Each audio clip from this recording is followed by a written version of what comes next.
ମୁଁ 5,540 ଟଙ୍କା କ'ଣ ପାଇଁ ଦେବି? ଆପଣଙ୍କ ପାଖରେ ରହିଲେ ଆପଣ ମୋତେ ଯଦି ତାର କିଛି ଇଣ୍ଟରେଷ୍ଟ ଦେବେ କି? ସିକ୍ୟୁରିଟି ମନି ଦେଇଛୁ ତ ଏଇଟା ଆଡିସନାଲ ଏଇଠି ସିକ୍ୟୁରିଟି ମନି କ'ଣ ପାଇଁ ଦେବୁ? ଓଡ଼ିଶାରେ ଟାଟା ପାୱାରକୁ ନେଇକି ସର୍ବଦା ଅଭିଯୋଗ କରନ୍ତି ମଜଦୁର ମାନେ ଏବଂ ଉପଭୋକ୍ତା ମାନେ। ଟାଟା ପାୱାର ଅନିୟମିତତା ହେଉଛି ବୋଲି ଏକଥା ଆମେ କହୁନାଉ, ଏକଥା ଯେଉଁମାନେ ଉପଭୋକ୍ତା ମାନେ କହୁଥାନ୍ତି। ବର୍ତ୍ତମାନ ଟାଟା ପାୱାର ଏକ ନୂଆ ନିୟମ ଆସିଛି, ଯେଉଁ ନିୟମକୁ ଟାଟା ପାୱାର କହିଛି ମାନିବା ପାଇଁ ସମସ୍ତେ ବାଧ୍ୟ। ଗୋଟେ ଆଡିସନାଲ ସିକ୍ୟୁରିଟି ପାଇଁ ଟାଟା ପାୱାର ଅସୁଲ କରୁଛି ଟଙ୍କା। ଆଜ୍ଞା, ଟାଟା ପାୱାର ବର୍ତ୍ତମାନ ଏଇ ଯୋଉ ଅସୁଲ କରାଯାଉ ଟଙ୍କା ସିକ୍ୟୁରିଟି ନେଇକି ଲୋକମାନଙ୍କ ଭିତରେ, ଉପଭୋକ୍ତା ମାନଙ୍କ ଭିତରେ ଅସନ୍ତୁଷ୍ଟ ପ୍ରକାଶ ପାଇଛି। ଏହାର ଶିକାର ମଧ୍ୟ ଉପଭୋକ୍ତା ଏବଂ ବଡ ବଡ ନେତା ମାନେ ମଧ୍ୟ ଏହାର ଶିକାର ହେଉଛନ୍ତି। ଆପଣ ଆଗରୁ ଦେଖିଥିବେ ଯେତେବେଳେ ସ୍ମାର୍ଟ ମିଟର ନଥିଲା ଲୋକମାନଙ୍କର ବିଲ୍ ମଧ୍ୟ କମ ଆସୁଥିଲା। ପରବର୍ତ୍ତୀ ସମୟରେ ସରକାର ତରଫରୁ ଆହ୍ୱାନ ଆସିଲା ସ୍ମାର୍ଟ ମିଟର ଲଗେଇବା ପାଇଁ। ସ୍ମାର୍ଟ ମିଟର ଲଗେଇବା ପରେ ବିଲ୍ କମ ଆସିବ ବୋଲି ସେମାନେ ମଧ୍ୟ କହିଥିଲେ, କିନ୍ତୁ ସ୍ମାର୍ଟ ମିଟର ପରେ କେଉଁଠି ନା କେଉଁଠି ଦେଖାଯାଇଛି ବାସ୍ତବିକତାରେ ବିଲ୍ ମଧ୍ୟ ଅଧିକ ଆସିଛି। ତ ଆମ ସହିତ ଶିକାର ହେଇଛନ୍ତି ଯିଏ ଅଛନ୍ତି, ସେ ହଉଛନ୍ତି ଆମ୍ ଆଦମୀ ପାର୍ଟିର ଉପସଭାପତି ଲଲାଟ ଭାଇ। ଆସନ୍ତୁ ତାଙ୍କ ସହିତ କଥା ହେବା, କଣ ସେ ଶିକାର ହେଇଛନ୍ତି ଟାଟା ପାୱାର କବଳରେ, ସେ କହିବା ଆଜି ତାଙ୍କ ନିଜ ମୁହଁରେ। କଣ କହିବେ ଭାଇ, ଆପଣ ଯୋଉ କମ୍ପ୍ଲେନ ଆଣୁଛନ୍ତି ଟାଟା ପାୱାର ନାଁରେ, କଣ ହେଇଛି ପ୍ରକୃତରେ? ଦେଖନ୍ତୁ, ମୋର 5,540 ଟଙ୍କା ଆଡିସନାଲ ଏସଡି ଦବାକୁ ମୋତେ ଟାଟା କମ୍ପାନୀ ନୋଟିସ କରିଛି।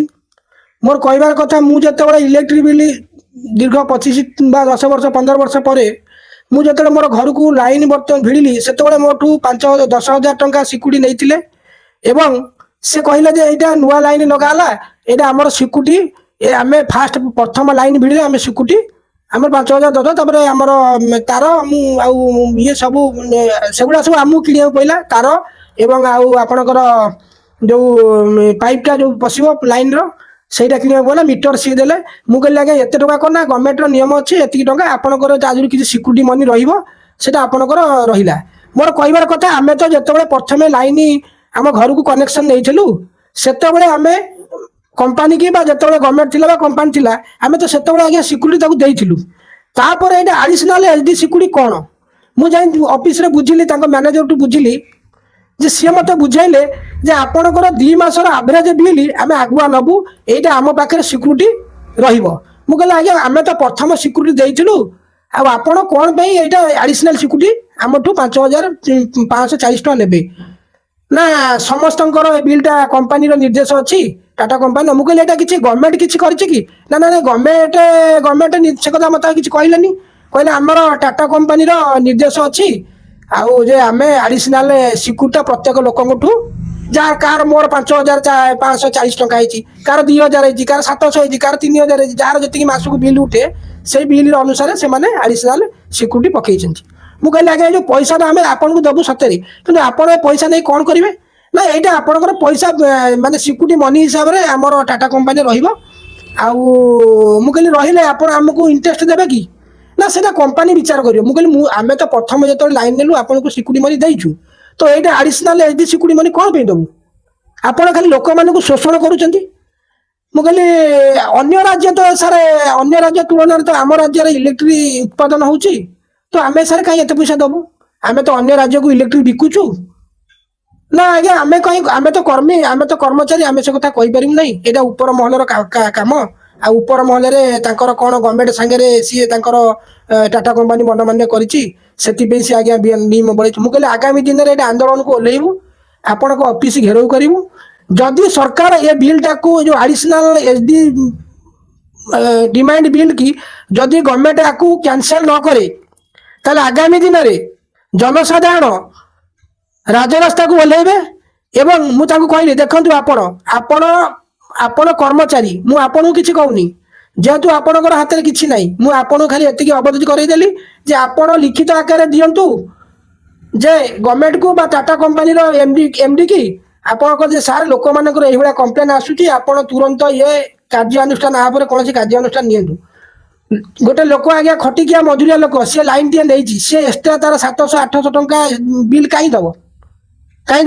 ଆପଣଙ୍କୁ ମୁଁ 5,540 ଟଙ୍କା କ'ଣ ପାଇଁ ଦେବି? ଆପଣଙ୍କ ପାଖରେ ରହିଲେ ଆପଣ ମୋତେ ଯଦି ତାର କିଛି ଇଣ୍ଟରେଷ୍ଟ ଦେବେ କି? ନା ସେ କଥା ମୁଁ କହିପାରିବି ନା, ସେଟା ତ ଗଭର୍ଣ୍ଣମେଣ୍ଟର ମାନେ କମ୍ପାନୀର ପଲିସି। ମୁଁ କହିଲି କମ୍ପାନୀର ଯଦି ପଲିସି ହେଲା, ତ ଆପଣ ଜନସାଧାରଣଙ୍କୁ ବାରମ୍ବାର ଶୋଷୁଛନ୍ତି, ଆପଣ ଏବେ ଓଡ଼ିଶା ରାଜ୍ୟରେ ପ୍ରତ୍ୟେକ ୟୁନିଟ୍ ପିଛା ଯଦି 5 ଟଙ୍କା 6 ଟଙ୍କା ବଢ଼ିଗଲାଣି ଇଲେକ୍ଟ୍ରିକ୍ ବିଲ୍, ଅନ୍ୟ ରାଜ୍ୟରେ ସେମିତି ତାଙ୍କର ୟୁନିଟ୍ ପିଛା କମ। ମୁଁ କହିଲି ଦେଖନ୍ତୁ ସାର୍, ଆମର ପଞ୍ଜାବରେ ଆମ୍ ଆଦମୀ ପାର୍ଟି ସରକାର ଅଛି, ସେଠି 300 ୟୁନିଟ୍ ବିଜୁଳି ବା 200 ୟୁନିଟ୍ ବିଜୁଳି ଆମର ପଞ୍ଜାବରେ ଯେଉଁ ଭଗବତ ମାନ ସରକାର ଆପ୍ ସରକାର ସେ ଲୋକଙ୍କୁ ଫ୍ରି ଦଉଛି, ଫ୍ରି ଦେଇକି ବି ତାର ତଥାପି ବିଲ୍ ମାନେ ଠିକ୍ ଚାଲିଛି। ଆଉ ଓଡ଼ିଶାରେ କାହିଁ ଏଇଟା ହଉନି? ନା ଆମେ ସେ କଥା କହିପାରିବୁ ନା, ଏଇଟା ଉପର ମହଲ କଥା। ଆଉ ଆମେ ଆମକୁ ଯେତିକି ନିର୍ଦ୍ଦେଶ ଦିଆଯାଇଥିଲା ଆମେ ସେତିକି କଥା ଆପଣଙ୍କୁ କହିଲୁ। ମୁଁ କହିଲି ଆଜ୍ଞା ଆମେ କଶ୍ମୀର କାଳିଆ କଥା ଦେଇ ବିଲ୍ ଦବୁନି, କାହିଁକି ଦବୁ? ଆମେ ପ୍ରତି ମାସରେ ଆମର ଯେତିକି ବିଲ୍ ଉଠୁଛି ଆମେ ସବୁ ମାସରେ ପଇଠ ଠିକ୍ ରୂପରେ କରୁଛୁ। ତ ଆଜ୍ଞା, ଟାଟା ପାୱାର ଦିନକୁ ଦିନ ରାଜୁତି ବଢି ଚାଲିଛି। ଆମେ ଯଦି ଦେଖିବା, ଯେତେବେଳେ ବିଜେଡି ସରକାର ସମୟରେ ମଧ୍ୟ ଯେଉଁ ପୁରୁଣା ମିଟରଟି ଥିଲା ସେ ନୂଆ ମିଟରକୁ ଚେଞ୍ଜ କରାଯାଇଥିଲା, ସ୍ମାର୍ଟ ମିଟର କରାଯାଇଥିଲା।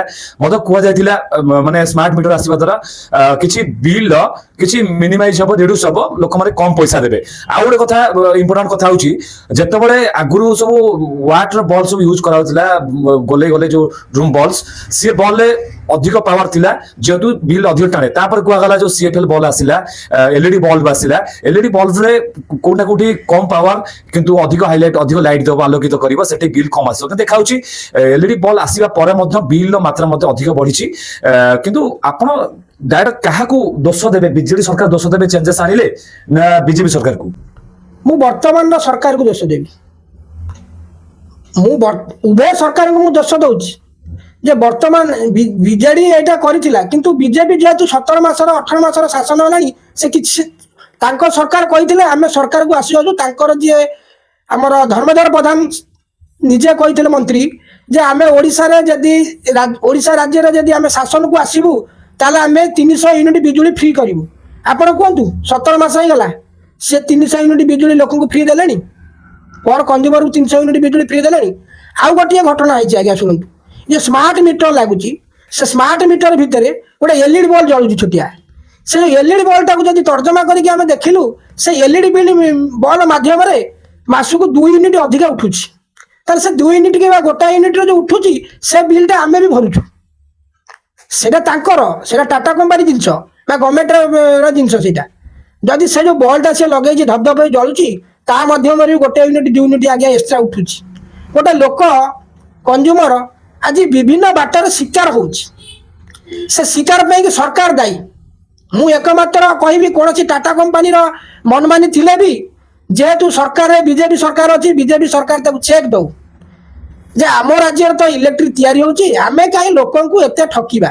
ଆଚ୍ଛା, ଯଦି ସରକାର ନ ଶୁଣିଲେ, ଆପଣ ଆଜି ଯେଉଁ କଥାଟି ଉଠାଉଛନ୍ତି, ଲୋକମାନେ ଶିକାର ହଉଛନ୍ତି, ଲୋକମାନେ ମଧ୍ୟ ହଇରାଣ ହଉଛନ୍ତି, ଯିଏ ଖଟିକିଆ ମଜୁରିଆ ସେମାନଙ୍କ ଉପରେ ପଇସା ନାହିଁ ବିଲ୍ ଭରିବା ପାଇଁ, ତ ସେମାନେ ଆଡିସନାଲ ସିକ୍ୟୁରିଟି ପଇସା ଆଣିକି ଦେବେ କେଉଁଠୁ? ତ ଆପଣ ଯଦି ଆଗାମୀ ଦିନରେ ଏସବୁର ସମାଧାନ ନ ହୁଏ, ଆମ୍ ଆଦମୀ ପାର୍ଟିର ଉପସଭାପତି ହିସାବରେ ଆପଣ କଣ ପଦକ୍ଷେପ ନେବେ? ଆଜ୍ଞା, ଆମେ ରାଜରାସ୍ତାକୁ ଓହ୍ଲେଇବୁ। ପ୍ରତ୍ୟେକ ଘର ଘର ବୁଲିକିରି ଆମେ ଲୋକଙ୍କୁ ବୁଝେଇବୁ ଯେ ଦେଖ, ଏ ମୋହନ ମାଝୀ ସରକାର ଆସୁ ଆସୁ 17 ମାସ ଭିତରେ ସେ ତାର ବିଧାୟକ ମାନଙ୍କର ଦରମା ବଢେଇ ଦେଲା। ଯୋଉଠି ଆଜି ଗୋଟେ ପାଚିକା ହଉ ବା ଶିକ୍ଷା ସହାୟକ ହଉ ବା ହେଲ୍ଥ ଡିପାର୍ଟମେଣ୍ଟର ଅନେକ ଷ୍ଟାଫ୍ ଅଛନ୍ତି, ଲାବୋରେଟୋରୀ ଟେକ୍ନିସିଆନଠୁ ଆରମ୍ଭ କରିକି ଇସିଜି ଟେକ୍ନିସିଆନଠୁ ଆରମ୍ଭ କରିକି ଏମଟିଏସ୍ ଆଉ ଏମଟିଏସ୍ ସୁପରଭାଇଜର, ମ୍ୟାଲେରିଆ ସୁପରଭାଇଜର, ଅନେକ ବର୍ଗର ବିଡିଏମ୍ଏ, ତାପରେ ଆପଣଙ୍କର ବିଭିନ୍ନ ଡିପାର୍ଟମେଣ୍ଟର ଆଜି ପିଲାମାନେ 10,000 15,000 ଖଟୁଛନ୍ତି। ତାଙ୍କୁ ତ ସରକାର ଦରମା ଦେଇପାରୁନି, କିନ୍ତୁ ନିଜ ଦରମାଟା କାହିଁ ବଢ଼ଉଛି? ଗୋଟିଏ ଆପଣ ଦେଖନ୍ତୁ, ଗୋଟିଏ ବିଧାୟକ ମାସକୁ ଇଲେକ୍ଟ୍ରିକ୍ ବିଲ୍ ବାବଦରେ ଅନେକ ପଇସା ନେଉଛି, ଟେଲିଫୋନ ବାବଦରେ ଅନେକ ପଇସା ନେଉଛି, କିନ୍ତୁ ସେଇଠି ଗୋଟେ ମୂଲିଆ, ଗୋଟେ ଖଟିକିଆ ମଜୁରିଆ, ଗୋଟେ ଚାଷୀ, ସେ ଆଜି ଏ ଇଲେକ୍ଟ୍ରିକ୍ ବିଲ୍ର ଶିକାର ହଉଛି। ଗୋଟେ ଚାଷୀ ସେ ମାସକୁ 5,000 6,000 7,000 10,000 ତାର ବିଲରେ ଚାଷ କରି କମଉଛି, କିନ୍ତୁ ସେ ଇଲେକ୍ଟ୍ରିକ୍ ବିଲ୍ ଆଜ୍ଞା ଦେଇପାରୁନି। ଯେହେତୁ ତାର ଘରେ ଗୋଟିଏ ପିଲା ଛୁଆ ଅଛନ୍ତି, ତା ଘରେ ଅନ୍ୟ ପିଲାମାନେ ଅଛନ୍ତି, ସେ ଯାହା ବି ହେଲେ ଟିଭି ଟିଏ ଲଗେଇବେ, ଫୋନ୍ ଟିଏ ୟୁଜ୍ କରିବେ, ଚାର୍ଜ କରିବେ। এটা ସାଧାରଣ କମନ କଥା। ଟିଭି ଟିଏ ଲଗେଇବେ, ଫ୍ୟାନ୍ ଟିଏ ଲଗେଇବେ, ସାଧାରଣ କଥା। ଏଗୁଡ଼ାକ ଲଗେଇଲେ ଏ ସ୍ମାର୍ଟ ମିଟର ମାଧ୍ୟମରେ ଅଧିକା ଆଜ୍ଞା ଉଠୁଛି। ଆଗ ମିଟର ଅପେକ୍ଷା ଏବେ ଯେଉଁ ଟାଟା କମ୍ପାନୀ ଯେଉଁ ଚାଲାକି ମନୋବୃତ୍ତି କରିକି ଯେଉଁ ସ୍ମାର୍ଟ ମିଟର ଲଗାଉଛି, ତା ଦେହରେ ଜନସାଧାରଣ ବା ଚାଷୀ, ମୂଲିଆ, ଖଟିକିଆ ମଜୁରିଆ ସମସ୍ତେ ଶିକାର ହେଉଛନ୍ତି। ଏଇ କଥାକୁ ନେଇକି ଆମେ ଆଗାମୀ ଦିନରେ ପ୍ରତ୍ୟେକ ଘର ଘର ବୁଲିକି ଲୋକଙ୍କୁ ବୁଝାଇବୁ ଏବଂ କହିବୁ, ଯଦି ଏ ବାବଦରେ ଟାଟା କମ୍ପାନୀ ନ ଶୁଣେ বা বিজেপি সরকার মোহন মাঝি সরকার যদি ন শুনে আগামী দিନରେ বিরাট বড় ইলেକ୍ଟ୍ରିର ଗୋଟେ ଆନ୍ଦୋଳନ ହବ। ତ ଯଦି ଆଗାମୀ ଦିନରେ ସରକାର ଏବଂ ଟାଟା ପାୱାର ତରଫରୁ କିଛି ତର୍ଜମା କରାନଯାଏ ଯୋଉ ଆଲିଗେସନ ଟେ ଆସୁଛି ଜନସାଧାରଣ ମାନେ ଲଗାଉଛନ୍ତି ଟାଟା ପାୱାର ଯୋଉ ସିକ୍ୟୁରିଟି ଆଡିସନାଲ ସିକ୍ୟୁରିଟି ଫିସ୍ କୁ ନେଇ ଏବଂ ଟାଟା ପାୱାର ମିଟର କୁ ନେଇକି ଆଗାମୀ ଦିନରେ କଣ ଏହାର ସୁଲଭ ମିଳୁଛି ଲୋକମାନଙ୍କୁ, କଣ ଏହାର ନିଷ୍ପତ୍ତି ମଧ୍ୟ ସରକାର ନେଉଛନ୍ତି ଦେଖିବାକୁ ବାକି ରହିଲା। ତ ଦ ଇଣ୍ଡିଆନ ପଲିଟିକ୍ସ ରୁ ରିପୋର୍ଟର ରଞ୍ଜିତ କୁମାର ସାହୁ।